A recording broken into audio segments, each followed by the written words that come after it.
అధ్యక్ష గౌరవ సభ్యులు 2019 నుంచి 24 వరకు చంద్రబాబు నాయుడు గారు పారిపోయారని మీరు అంటున్నారు అధ్యక్ష. మీరు నాకు తెలిసినంత మీరు ఎమ్మెల్యే కాదనుకుంటప్పుడు చంద్రబాబు నాయుడు గారు హౌస్ కు వచ్చారు, శాసనసభ సాక్షిగా నా తల్లిని అవమానించారు అధ్యక్ష. అది గుర్తుపెట్టుకోండి. మీరు గౌరవ సభతో వస్తున్నారు, మా తల్లిని అవమానించారు. ఈ రోజు మీరు కావాలని పోస్టులు కూడా అక్కడ పెడుతున్నారు. మా తల్లిని అవమానించారు ఆ రోజు, మీకు గుర్తురాదా? ఎన్ని ఎక్కడ అవమానించలేదు సార్, ఎక్కడ అవమానించలేదు. మీరు ఎట్లా మాట్లాడారో, మీరు ఉన్నారా హౌస్ లో? మీరు ఉన్నారా హౌస్ లో? మీరు ఉన్నారా హౌస్ లో? ఆ రోజు కూర్చోండి. మా తల్లిని అవమానించారు. అక్కడ ఉన్నారా హౌస్ లో? షర్మిల గారిని అవమానిస్తారు, విజయలక్ష్మి గారిని అవమానిస్తారు, మా తల్లిని అవమానిస్తారా? ఏం గుర్తురాదా మీకు? అదే ఒక్క నిమిషం నేను కూడా మాట్లాడచ్చు, గుర్తుపెట్టుకోండి. ఒక్క నిమిషం నేను కూడా మాట్లాడండి.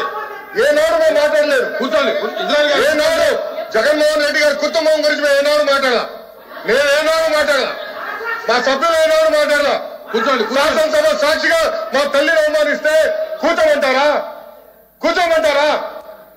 22 వరకు చంద్రబాబు నాయుడు గారు ప్రతిరోజు హౌస్కి వచ్చారు, ప్రతిరోజు హౌస్ నిలబడ్డాడు, సింగల్ గా నిలబడ్డాడు. సింహంగా గుర్తుపెట్టు, సింగల్ గా నిలబడ్డాడు, పోరాడాడు.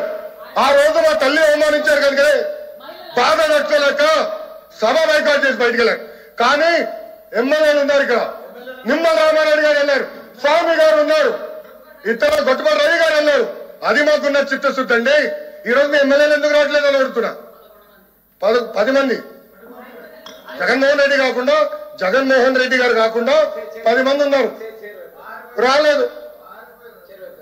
నా తల్లిని అవమానిస్తే ఏంటి కూర్చోమంటారు? ఇంకా మాట్లాడతాం. మేము మనుషులు కాదా? సొంత తల్లిని అవమానించారు సార్ ఆ రోజు.